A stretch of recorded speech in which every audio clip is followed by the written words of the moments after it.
দেনা পরিশোধ করতে এবার যুক্তরাজ্যে বাংলাদেশের সাবেক ভূমিমন্ত্রী সাইফুজ্জামান চৌধুরীর সম্পদ বিক্রি করা হচ্ছে। তার সম্পদের মূল্য প্রায় ১৭০ মিলিয়ন পাউন্ড এবং এতে ৩০০টিরও বেশি সম্পত্তি রয়েছে।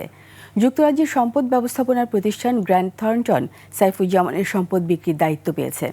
এসব সম্পদ হল লন্ডন ও ইংল্যান্ডের দক্ষিণ পূর্বের বিভিন্ন শহরে থাকা আবাসিক ভবন। সাইফুজ্জামানের বিরুদ্ধে ব্রিটেনে অর্থ পাচারের অভিযোগ রয়েছে।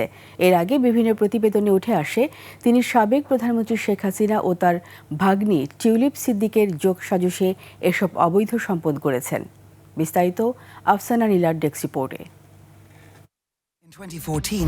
Tulip colour expert George sap এবং মাইল্ড অন হ্যান্ডস টেকনোলজি সমৃদ্ধ অরিক্স ক্রিস্টাল ওয়াশ আপনার লন্ড্রি এক্সপার্ট।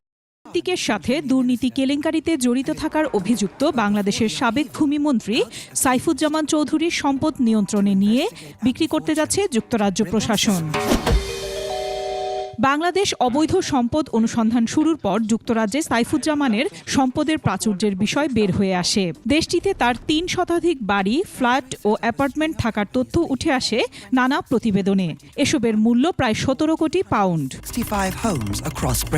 ব্রিটিশ দৈনিক টেলিগ্রাফের প্রতিবেদন অনুযায়ী সাইফুজ্জামানের মালিকানাধীন ৬টি আবাসন কোম্পানি দেশটির প্রশাসনিক প্রক্রিয়ায় চলে গেছে। টেলিগ্রাফ বলছে ব্রিটেনে অর্থ পাচার করে এসব সম্পদ গড়েছেন তিনি। বাংলাদেশি কর্তৃপক্ষের আবেদনের প্রেক্ষিতে যুক্তরাজ্যের ন্যাশনাল ক্রাইম এজেন্সি এনসিএ গেল জুনে সাইফুজ্জামানের বেশ কিছু সম্পদ জব্দ করে। তার মধ্যে নর্থ লন্ডনের সেন্ট জনস উড এলাকায় ১১ মিলিয়ন পাউন্ডের বিশালবহুল বাড়ি রয়েছে। এছাড়া সেন্ট্রাল লন্ডনের ফিটস রোভিয়া এলাকায় রয়েছে অনেকগুলো ফ্ল্যাট।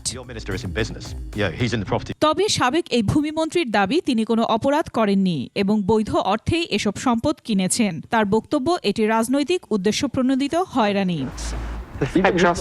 যুক্তরাজ্যের গ্র্যান্ট থর্নটন প্রশাসক হিসেবে এসব সম্পদ বিক্রির কাজ করছে। এসব সম্পদ বিক্রি থেকে যে অর্থ আসবে তা ঋণদাতাদের অর্থ পরিশোধে ব্যয় করা হবে। ঋণদাতাদের মধ্যে রয়েছে সিঙ্গাপুরের ডিবিএস ব্যাংক, ব্রিটিশ আরব কমার্শিয়াল ব্যাংক এবং বাংলাদেশের ইউনাইটেড কমার্শিয়াল ব্যাংক। এসব প্রতিষ্ঠান $৩৫০ মিলিয়ন ফেরত চাইছে। আফসানা নীলা, ডেস্ক রিপোর্ট, ২১ টেলিভিশন।